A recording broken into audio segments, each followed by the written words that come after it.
Fala meu amigo, fala minha amiga. Eu, professor Matheus, professor de História, estou aqui com vocês mais uma vez, participando de um projeto inovador do Grupo Escola Online. Galera, eu, professor Matheus, ao falar desse projeto inovador, estou apresentando para vocês hoje, galera, a nossa terceira, dentro do nosso projeto, não terceira, mas o módulo 3 do projeto Eu Não Erro Mais, o projeto Enem.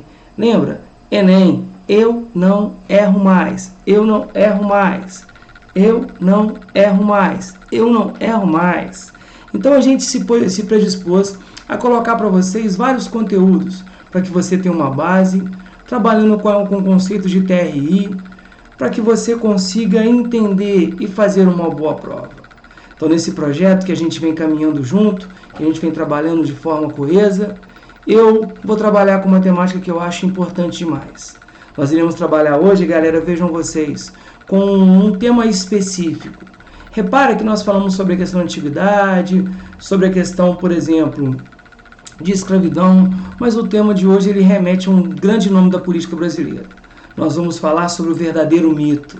Esse sim, Getúlio Dornelles Vargas, esse gaúcho que vai transformar a estrutura política brasileira. E nós vamos entender por quê. Quando você pega uma prova do Enem e pegar uma questão de Vargas, você vai lembrar na hora de que caiu Vargas, eu não erro mais. Mas para a gente poder falar disso, lembra do projeto que eu faço parte, galera? Eu, professor Matheus, professor de História, junto com vários outros professores, trabalhamos dentro do projeto Escola Online. E o projeto Escola Online é aquele que te oferece hoje, nas mais variadas mídias sociais, como você encontra, por exemplo, no Twitter, no Facebook, você vai encontrar, claro, no Instagram. Vejam que você tem dicas, você tem quiz, para você que está de repente preocupado em fazer uma boa prova de Enem, informações, aqui no nosso canal no YouTube, que você nos ajuda a cada dia que passa a fazer um canal melhor. Você vai encontrar nossas aulas e agora, galera, uma novidade muito positiva. Você está vendo aqui, ó, que novidade é essa? A nossa plataforma. Na nossa plataforma você vai encontrar tudo de forma organizada, onde você irá encontrar nossas aulas, você irá encontrar também material disponibilizado para você em PDF, nós teremos um projeto redação, então tudo isso para melhorar e para fazer de você um aluno mais feliz. Porque nós conseguindo ajudar a você, a gente faz o nosso projeto ficar perfeito. E para eu começar a falar de Vargas, a gente não pode deixar de fazer o que é de praxe. Para quem conhece, bora lá comigo, vamos, roda a vinheta.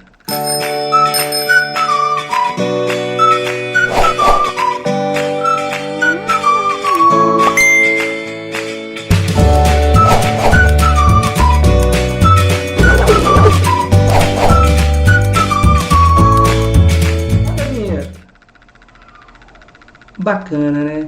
Então agora a gente pode falar do grande homem que traz uma mudança estrutural. Mas galera, vamos falar sério. Quando a gente fala de Vargas, eu particularmente brinco ser muito suspeito por ser muito fã do modelo estrutural do Vargas. Entendo os seus erros, entendo as limitações, mas eu sei que o Vargas é um cara que vai mudar um pouco a cara da política brasileira. E como o Enem trabalha muito com essas mudanças, com essas nuances, quando eu falo de Vargas, a gente vai entender que o Vargas não chega no poder por acaso. Se nós olharmos, galera, vejam vocês, o Vargas ele vai chegar ao poder num momento crucial. Por quê? Quando o Vargas ele chega ao poder, num período conhecido pela Revolução de 30, galera, que é um momento de grande mudança, porque lembra? Toda vez que nós falarmos sobre revolução, nós iremos falar sobre um processo de mudança, sobre transformação. E a grande transformação que marca, galera, a chegada do Vargas ao poder é que o Vargas ele vai romper com uma máfia que durante muito tempo perdurou. Lembra daquele revezamento que se fez presente na República Velha, na chamada e conhecida República do Café com Leite? Então o Vargas que disputar as eleições com o candidato de São Paulo, com o candidato Júlio Prestes, e ele recebe o apoio de Minas Gerais e das chamadas oligarquias dissidentes, o Vargas não vence as eleições. Só que por causa de um problema que não é um problema político nacional, que foi o assassinato do seu vice João Pessoa, um paraibano que acaba sendo assassinado por uma questão de fidelidade ou infidelidade, você pega um clima todo insatisfatório e aproveita daquele momento para levar o Vargas ao poder. Então, com a Revolução de 30, o que você faz? Você estabelece uma junta militar para que o quê, galera? Para que então entendam que naquele momento o ideal não seria deixar o candidato vencedor, que era o paulista Júlio Prestes, assumir. Você então impede o término do mandato do presidente em exercício, que era o Washington Luiz, e você, com a ajuda dos militares, em sua grande maioria tenentes, garante a posse de Getúlio Vargas ao poder. Então o Vargas ele chega ao poder quebrando uma estrutura que durante muito tempo perdura, que é a famosa máfia do café com leite, quando eu tenho, na verdade, uma ruptura também envolvendo Minas e São Paulo. Minas apoia Vargas, São Paulo não. E aí, gente, o Vargas chega ao poder, e a chegada do Vargas, vejam vocês aí, ó, uma imagem emblemática, quando o Vargas, então, vai estar tomando posse no Palácio do Catete, porque, galera, o Rio de Janeiro era a sede da capital. O Catete, para quem quiser, é um passeio fantástico. Quando você estiver no Rio, vá lá no Museu da República, e você vai entender um pouco dessa história. E aí o Vargas, em outubro, ele vai estar, então, o quê? Dando continuidade ao processo da Revolução de 30. Gente, o Vargas chegar ao poder, a gente vai falar primeiro da Era Vargas, que é um momento que vai durar cerca de 15 anos. Tá? Você vai dividir a Era Vargas em 3 etapas, que é o governo provisório, o governo constitucional e o Estado Novo, que alguns consideram ser a ditadura varguista. Então, de 30 a 45, galera, o Vargas ele vai dar ao Brasil uma nova cara. E é isso que o Enem te cobra. Então, quando você for pegar questões de Vargas, a gente vai esmiuçar, a gente vai ver características gerais, porque, como a gente já vem falando, o Enem não é uma prova decoreba, é uma prova conceitual e uma prova contextual. E é isso que a gente vai fazer. Então, nós vamos entender que, por exemplo, galera, o Vargas divide no seu primeiro governo em 3 etapas, o provisório, o constitucional e o Estado Novo. Vamos partir do princípio que o governo provisório é aquele que ele assume sem mesmo levar. Ou seja, ele não vence as eleições, mas ele vai tomar o poder. Mas antes, vamos falar um pouquinho sobre as características gerais do governo Vargas. Então você, quando pegar uma questão de prova e for falar sobre o Vargas, a gente vai lembrar de características gerais. Uma primeira característica que o Vargas tem, eu acho fabulosa, é a ideia do estado de compromisso. Porque você vai lembrar que durante a República Velha, durante a forte política do café com leite, os presidentes, galera, não eram nada mais, nada menos do que marionete na mão dos cafeicultores. Tanto que a única função era agradar e defender o interesse da elite cafeicultora. E o Vargas, quando ele assume, ele entende que ele não pode exclusivamente atender um grupo. Então o Vargas ele tem o compromisso de tentar agradar vários setores. A ideia de concentrar em si uma figura centralizadora. Então, quando eu falo do Vargas, você vai perceber que ao redor dele eu tive vários grupos que o apoiam. Então, ele não era sustentado exclusivamente como eram os presidentes da República Velha, pelos cafeicultores. E quem apoia o Vargas? A quem o Vargas tem um compromisso de agradar? Não podemos negar, galera, que o Vargas ele tem um compromisso com o empresariado nacional. Ou seja, uma das grandes características do Getúlio Vargas é incentivar a indústria nacional. Não que ele vá abandonar o café, mas ele começa a entender que o Brasil não pode ser uma nação dependente e exclusiva da questão da economia agroexportadora. Porque eu sei que agro é tech, agro é pop, agro é tudo. O Brasil é uma nação de base agroexportadora, mas o Vargas ele tenta romper esse protocolo, esse paradigma de uma nação agroexportadora e investir dentro de um empresariado nacional. E nós vamos ver o seguinte, que há um incentivo muito grande que nós vamos falar daqui a pouco. Então esse empresariado nacional vê no Vargas um cara capaz de botar em prática o seu sonho.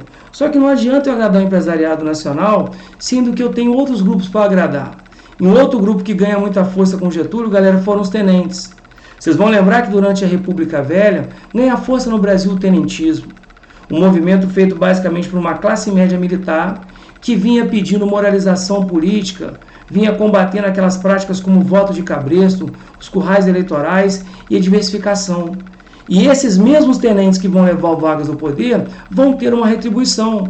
Por quê? Porque eles apoiam a chegada do Vargas e logo quando o Vargas chega ao poder, ele que todo mundo sabe, não vence a eleição, então ele está ilegalmente, o Vargas ele vai tirar os seus adversários e vai nomear em estados que tinham adversários políticos, tenentes, como interventores. Então ele dá uma voz ativa a essa galera que estava disposta a meio que a moralizar a vida política.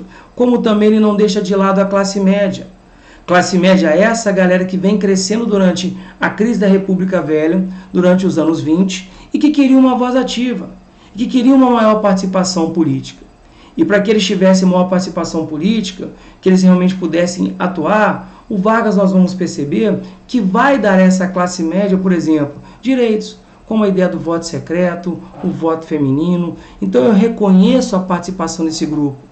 Como eu também não posso deixar de lembrar que se eu agrado o empresariado, galera, eu tenho que agradar o operário. Tá? O Vargas também dá esse operariado. Agora vejam vocês, quando eu falo em agradar o operário, gente, o Vargas ele realmente consegue algumas conquistas para os trabalhadores. Tá? E esses trabalhadores, vejam vocês, galera, eram trabalhadores urbanos. Então o Vargas ele entende a necessidade de que, por exemplo, o trabalhador será um seu grande aliado. Tanto é que o Vargas carinhosamente é conhecido como o pai dos pobres. Tudo bem que se discute ser ele a mãe dos ricos, mas ele também agrada o trabalhador urbano. Tanto é que durante o governo Vargas que nós temos as leis trabalhistas, a famosa CLT. Então ele realmente entende isso. Agora vejam, ele dá direito, tudo bem que inspirado no modelo italiano fascista do Mussolini, da tal Carta del Lavoro, ele dá direito ao trabalhador urbano. Mas o trabalhador rural, que ainda era a maioria, não tem esse direito contemplado, que só virá a ser com o nosso querido João Goulart, o Jango. E o Vargas, ele também poderia, mas não faz, virar as costas para um grupo opositor.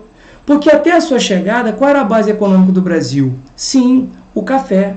E são esses cafeicultores que também vão ter em Vargas um grande aliado.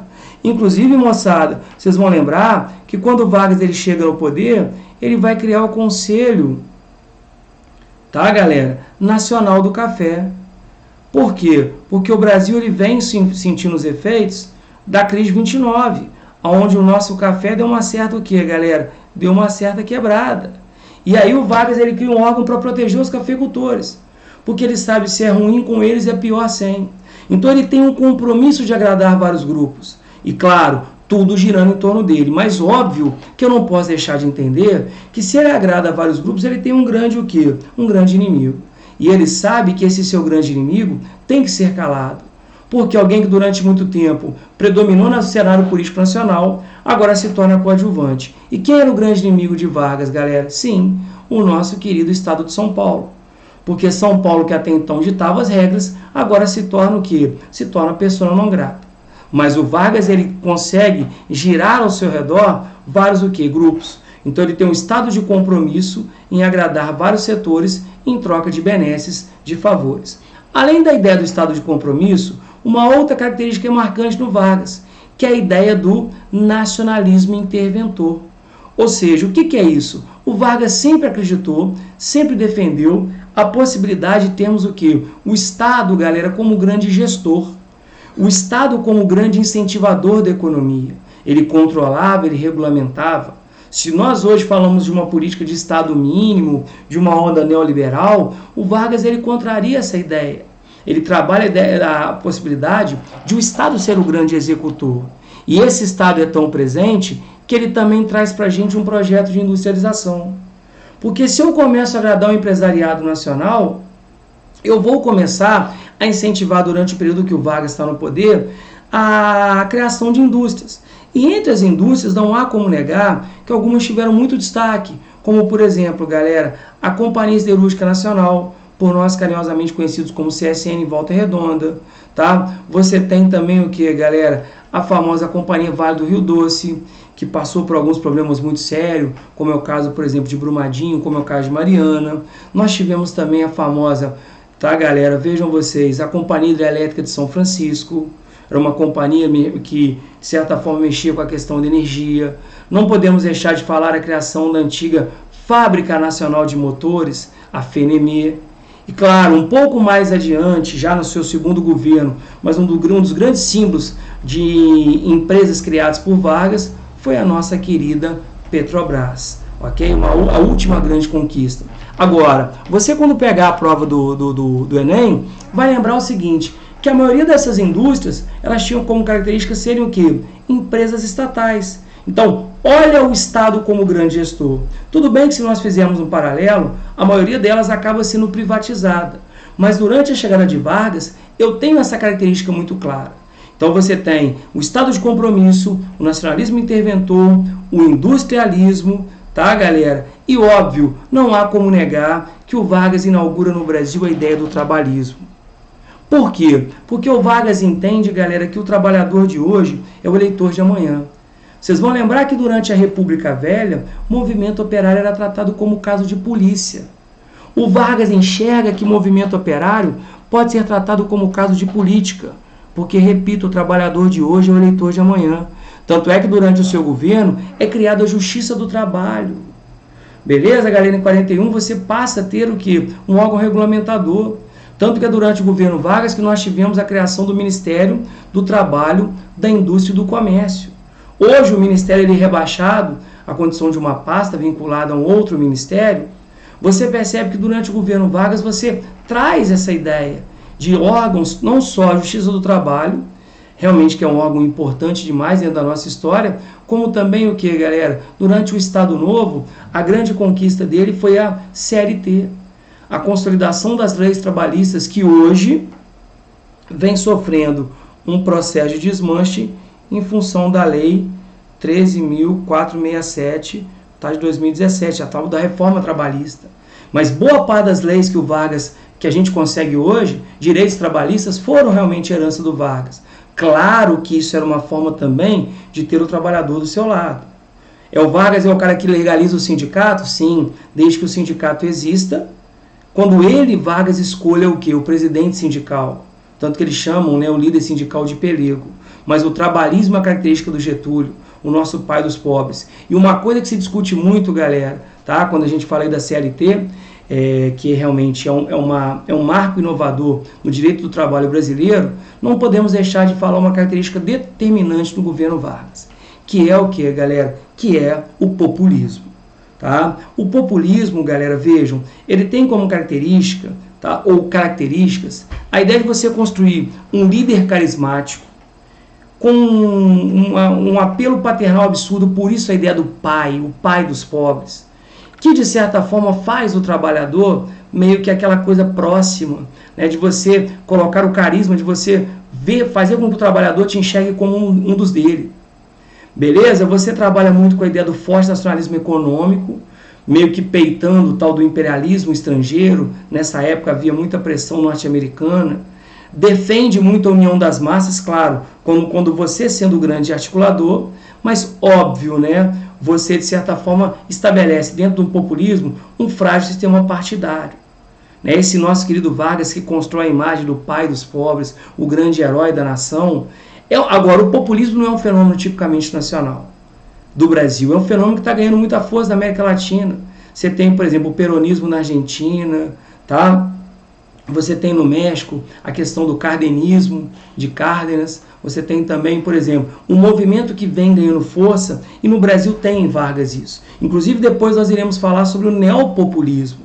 Líderes que trabalham muito com esse discurso e onde as pessoas enxergam e encaram o Lula como um líder neopopulista, dentro dessa estrutura que se cria. Então são características marcantes do Vargas que você não vai errar em prova. Inclusive, quando você fala de prova, olha só, nos primeiros anos do governo Vargas, as organizações operárias sob o controle das esquerdas, corrente de esquerda, que é aquele movimento que já vinha brigando desde a República Velha, tentaram se opor ao seu enquadramento pelo Estado, mas a tentativa fracassou. Além do governo, a própria base dessas organizações pressionou pela legislação. Vários benefícios, como as férias e a possibilidade de postular direitos perante as juntas de conciliação e julgamento, dependiam da condição de ser membro de sindicato reconhecido pelo governo. Então, o que ele coloca?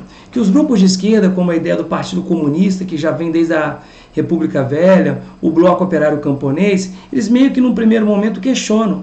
Mas eles percebem que se o meu inimigo é mais forte que eu, e se eu não posso vencer, o que eu faço? Me junto a ele.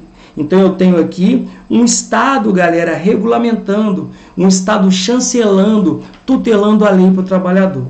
Então olha só, eu estou falando exatamente das conquistas que o Vargas tem em articular o trabalhador como seu aliado. Então olha só, galera, no contexto histórico, retratado pelo texto, a relação entre o governo e o movimento sindical foi caracterizado. O que o Vargas faz? Ele regulariza o sindicato, ele legaliza, desde que o sindicato fosse controlado pelo governo. Então vamos lá, tá? Então, o que ele caracteriza? Pelo reconhecimento de diferentes ideologias políticas? Não. Por quê? Ele realmente estabelece que o sindicato tem que ter um líder escolhido por ele. Então ele manipula e não permite essas diferentes ideologias.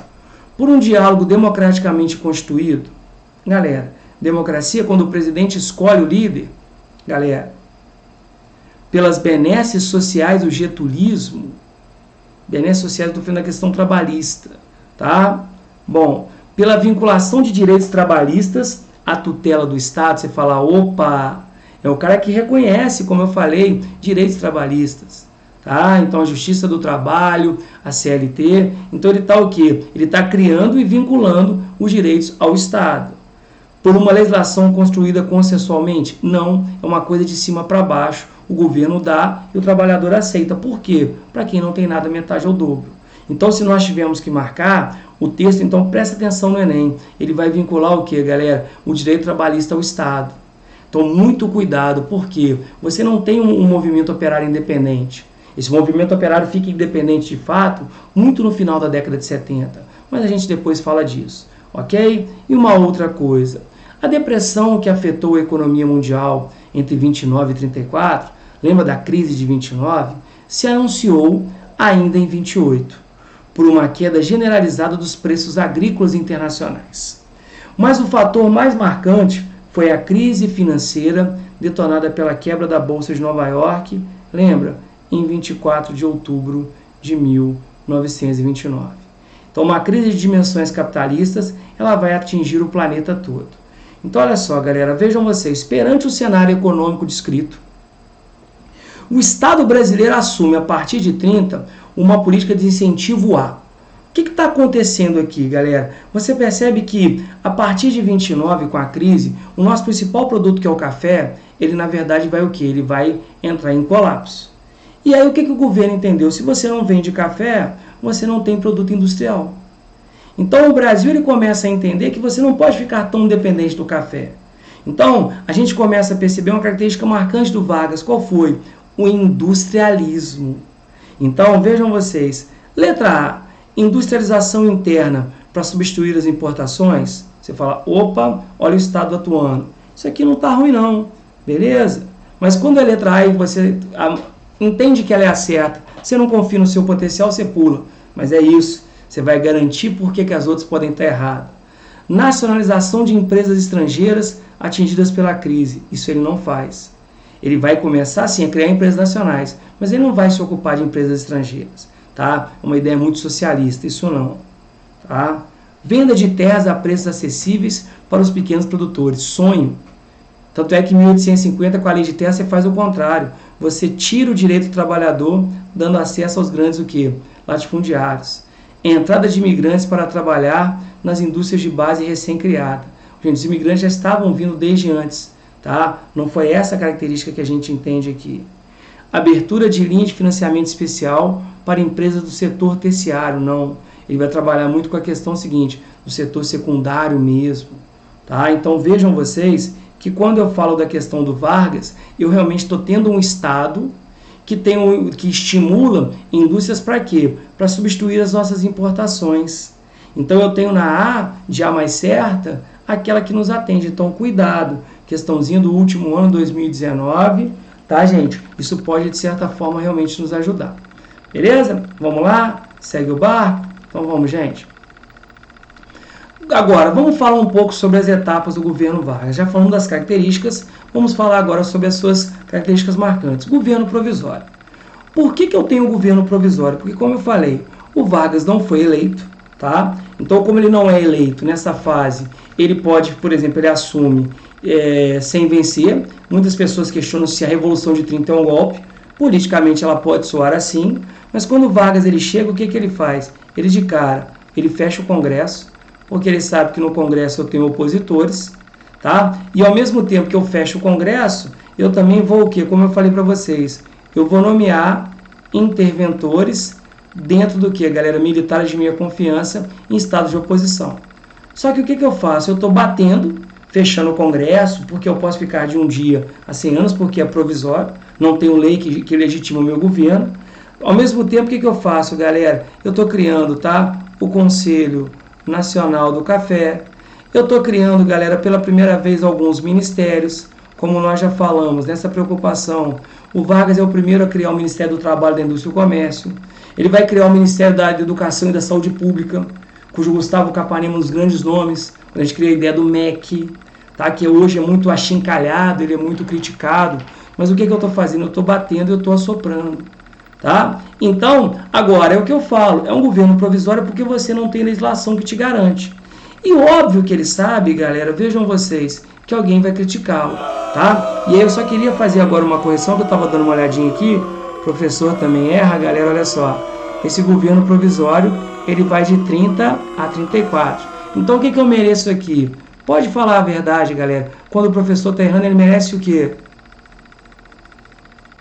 Isso mesmo, essas vaias são merecidas. Então o governo provisório é aquele que se dá logo após a Revolução de 30 e de certa forma vai até 34. Então diante disso, galera, o que aconteceu? Quando ele chega, provisoriamente, alguém que se sente lesado, que nós vimos que foi São Paulo, vai botar a boca no trombone. E é durante o governo provisório que nós vamos ouvir falar sobre a tal Revolução Constitucionalista de 32. Ou seja, galera, o que foi esse movimento? Feito basicamente por São Paulo, que não está nem um pouco satisfeito com a perda da eleição. E aí o que São Paulo alega? Vargas, então das duas uma. Ou você me mostra na Constituição uma lei que garante, um artigo que garante a sua permanência, ou nós então iremos convocar uma nova eleição. Então, alegando que o Vargas está no poder de forma inconstitucional, São Paulo começa a fazer o que, galera? Um movimento aonde a oligarquia paulista, os cafeicultores, vão apoiar porque estão excluídos do poder. E a classe média de São Paulo, ela realmente não está muito feliz com esse autoritarismo, com o fechamento do Congresso e, óbvio, com a perda do quê? Do poder. E diante disso, o que vai acontecer, galera? São Paulo, então, começa a se manifestar. E dessas manifestações, um fato que nos chama muita atenção é o seguinte, galera. Em 23 de maio de 1932, tá? Um grupo de manifestantes vai protestar contra o quê? Contra o Vargas e São Paulo. E lá, galera, 4 jovens, Martins, Miragaia, Drauzio e Camargo, em confronto com tropas do governo, acabam mortos. E diante disso, galera, o que aconteceu? Diante desse embate de manifestantes de São Paulo contra o governo morrerem, São Paulo então vai dar início a uma guerra contra o Brasil. É louco você pensar, galera, que o estado de São Paulo ele vai declarar guerra contra a União. Gente, louco porque na época jornais, rádios de São Paulo convocam as pessoas. Pra você ter uma noção do que eu estou falando, galera, nós tivemos cerca de 200 mil voluntários, paulistas e paulistanos, e 60 mil combatentes que resolveram pegar em armas. Os voluntários começaram a vender joias para comprar armas, alguns se disponibilizaram a ajudar em alimentos, e aí quando Vargas começa a perceber que há um movimento militar do estado de São Paulo contrário ao seu governo, o Vargas bota cerca de 100 mil soldados, porque seria vergonhoso a nação perder para o estado. E aí, galera, quando então o Vargas bota o exército para evitar um levante maior, o exército sufoca esse movimento, mas o Vargas entende que ele está errado. E aí, ao vencer as tropas de São Paulo, o Vargas ele convoca uma Assembleia Constituinte para quê? Para que fosse votado, galera, uma nova Constituição. Porque todo mundo lembra que nesse momento ainda vigorava no Brasil a nossa segunda Constituição da história. A primeira Constituição Republicana de 1891, que agora realmente não tem mais peso. Por quê? Porque o Vargas então ele reabre o Congresso, convoca uma Assembleia para que fosse votada a Constituição de 34. Galera, e quando eu falo votada, por quê? Lembra que você tem na história da Constituição uma Constituição que ela é promulgada, quando dito ser votada pela maioria, ou outorgada quando ela é imposta. Então aqui o Vargas ele vai meio que obrigar o Congresso a promulgar uma Constituição para calar um pouco São Paulo. E essa Constituição, galera, ela tem um papel importante. Para você, meu caro aluno de Enem, vai lembrar que essa Constituição traz algumas grandes vantagens. Eu que, na verdade, já vinha falando em justiça eleitoral em 32, No governo provisório você fala, as pessoas que votam para prefeito, para deputado, para vereador, para senador, para governador, a gente vai falar da regulamentação lá em 32, quando então o Vargas ele cria o que é o Código Eleitoral, que acaba sendo incorporado pela Constituição de 34. Porque eu vou estar trazendo uma coisa inovadora, o voto secreto. Lembra, durante muito tempo o voto ele era aberto. Tudo bem que o voto continua sendo obrigatório e o voto ele é direto. As pessoas então passam a votar. Outra coisinha fundamental, galera, você vai legitimar o voto feminino. A mulher passa a figurar. Então, você que entende que às vezes a gente valoriza muito a história do excluído, quando eu falo excluído, por quê? São grupos que têm um peso muito grande, mas que a história, claro, de caráter às vezes patriarcal, ela vem fazendo uma releitura muito bacana e entende a importância da mulher, que passa a votar agora. Então você dá direito ao voto secreto para acabar um pouco aquela manipulação do voto de cabresto, inclui a mulher. Começa a se falar em legislação trabalhista, que vai acabar estourando lá na CLT. Beleza? Você legaliza o sindicato, claro, desde que o sindicato fosse controlado pelo governo e o líder fosse indicado. Por isso a gente fala do pelego. É aquele líder que está muito mais do lado do Estado do que propriamente do lado do trabalhador. E curiosamente eu estabeleço um mandato presidencial de 4 anos. Mas um detalhe curioso, essa Constituição ela teve uma cláusula que é curiosa, por quê?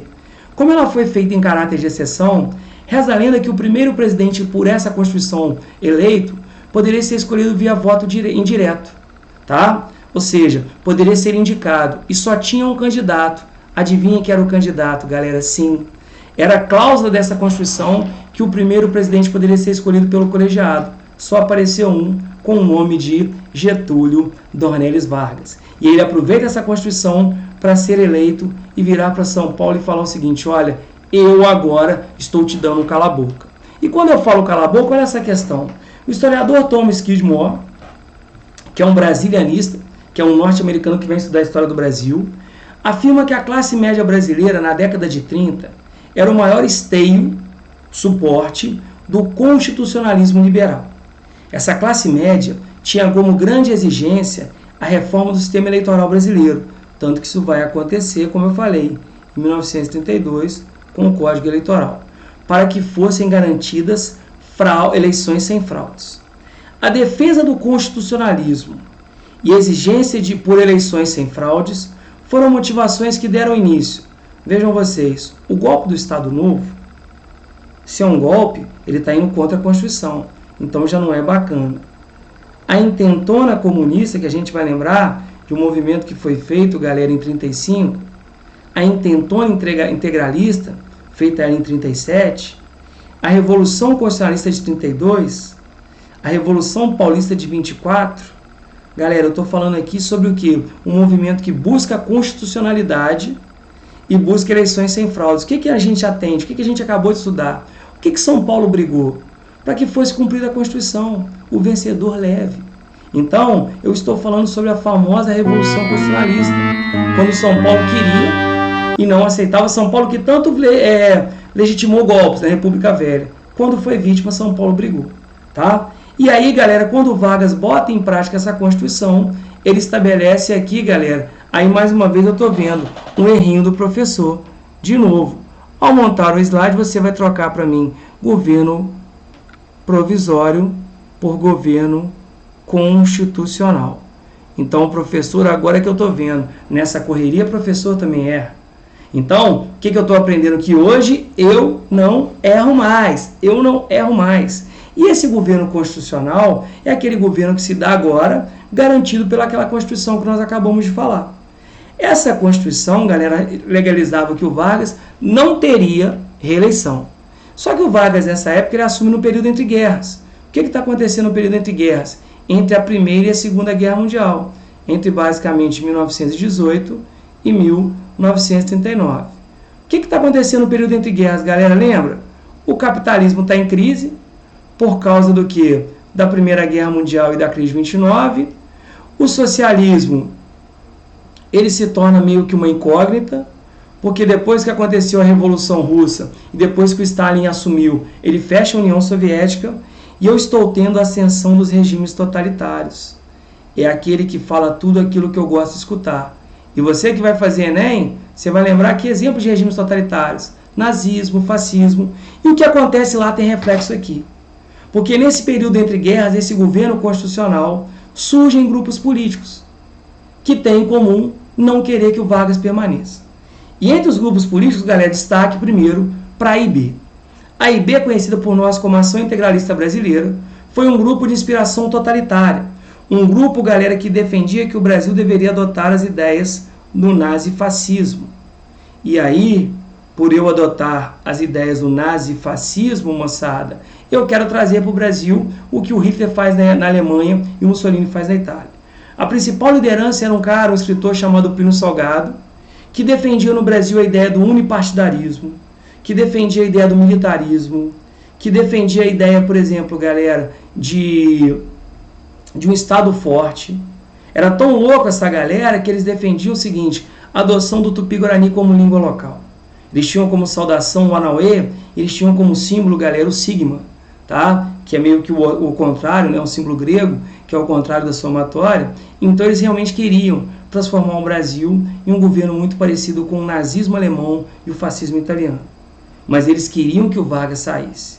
Enquanto, por sua vez, também ganha força no Brasil a famosa ANL, Aliança Nacional Libertadora, cuja principal liderança, galera, foi o nosso querido Luiz Carlos Prestes. Quem se lembra da República Velha vai lembrar do quê? Do Cavaleiro da Esperança, da coluna Prestes, quando Prestes percorre mais de 20 mil quilômetros a pé, ele e seu grupo, para tentar convencer as pessoas da moralidade. Ele vai se exilar e ele volta agora, galera, trazendo para cá inspirações socialistas, inspirado no modelo soviético. Falava, por exemplo, em não pagamento da dívida externa, falava, por exemplo, em reforma agrária. E a ideia dele é tão sedutora que algumas pessoas fora do Brasil se encantam. Inclusive vem para cá a nossa querida Olga Benário. Quem já viu o filme Olga, galera, fica a dica para você entender que o nosso querido Cavaleiro da Esperança, que tem na Olga Benário, ela é uma alemã que se torna judia comunista em plena Alemanha nazista, foge, vai para a União Soviética, tem um treinamento militar. Então a nossa primeira Mulher Maravilha, gente que se encanta com a Gal Gadot, que ela é realmente o quê? Uma militar israelense. A Olga Benário, ela também tem essa formação, e ela seria segurança do Luiz Carlos Prestes, e ela depois acaba se apaixonando, eles acabam ficando, vão até ter uma filha, Anita Leocádia Prestes. E eles vão ser os caras que vão trazer para cá essas ideias. As ideias de fazer o Brasil com o quê, galera? Dentro de um projeto socialista. Tá? E esse projeto ele acaba se materializando em 1937, quando eu tive o quê? A Intentona Comunista. Tá? Vejam, quando eu falo da Intentona Comunista, vejam vocês, galera, a Intentona Comunista vai ser um movimento, tá? Que, de certa forma, é o seguinte, começa em 35 e o espectro dela ela vai percorrer. Porque em 35, qual que era a ideia, moçada? Em 1935, vários quartéis e também cidades, como Recife, Rio de Janeiro, tentariam fazer um levante, fazer um movimento contrário ao Getúlio, por alegar que o seguinte, o Vargas não vai sair. Só que esse movimento, que acabou tendo o apoio do Partido Comunista Brasileiro, ele não aconteceu como deveria. O Vargas ele aproveita para então, em 35, colocar em prática a Lei de Segurança Nacional, fechando a ANL e mandando prender os seus membros. E aí, galera, a Intentona Comunista, que em 35 ela ocorre, mas o espectro dela vai ficar até 37, ela vai legitimar que se crie no Brasil o que, galera? Ameaça comunista. Inclusive, quando a todo momento a gente fala que isso é coisa de comunismo, presta atenção que ele está o quê? Tomando tudo. Então, galera, quando eu falo dessa ameaça comunista que me tampa, ela foi justificativa para que o Vargas, então, usasse ela em 37 para que fosse criado um plano. Esse plano que aparece como, de certa forma, ameaça à segurança nacional, o Plano Cohen, que foi um documento encontrado por seguranças do presidente, numa época que o Brasil vivia o quê, galera? Uma disputa eleitoral, porque, repito, nessa época, galera, vejam vocês, nessa época o Brasil não eleitoral, o Brasil ainda não tem, vejam só, a reeleição, que isso é uma característica só do Fernando Henrique Cardoso. E aí, nesse contexto, galera, o Vargas estava quieto, porque ele não podia concorrer à reeleição, e começaram a aparecer nomes. Então, quando se começa a esquentar a corrida eleitoral, mas roda sobre a população o espectro de uma ameaça comunista, De repente, seguranças do Vargas vão encontrar um documento, tá? Feito por comunistas nacionais estrangeiros que vinham para cá e que falava, por exemplo, em deflagrar greves, manifestações, por exemplo, galera, vejam só, depredar órgãos públicos, saquear, falava até em atacar, galera, pessoas do governo, sequestrar presidente, congressistas. Quando o Vargas, então, encontra esse documento, ele publica em primeira página, diante dessa ameaça pela segurança nacional, ele fecha o Congresso, suspende as eleições e declara, galera, o estado de guerra, tá? Esse estado de guerra, vejam vocês, ele está acima do estado de sítio. E aí, logo depois, quando ele realmente dá aos militares o poder, os militares, então, vão entender que esse plano, mais tarde descobre-se que é um plano falso, tá? Esse plano foi criado por aliados do Vargas e a gente começa a entender um pouco a ideia do quê? De que fake news, moçada, já existe há um tempão. Então, como a fake news, ela cria o Estado Novo. Então, sob a alegação de que havia uma ameaça, as pessoas vão descobrir só no final, quando o Vargas ele sai do poder, que eles descobrem que esse plano foi um plano falso, um plano forjado, mas o Vargas ele usa isso para criar e para decretar o Estado Novo. Só que Estado Novo, galera, isso é assunto para o nosso próximo encontro. Gostaria de agradecer a vocês a participação e, galera, lembra que nesses toques, se até eu erro, mas a gente está errando agora porque na prova do Enem, lembra que eu não erro mais. Então, galera, muito obrigado a participação. Vá lá, conheça as nossas redes sociais, a nossa plataforma, porque como eu sempre digo, cada dia que passa vem coisa melhor por aí. Beleza? Beijo no coração de vocês e até mais.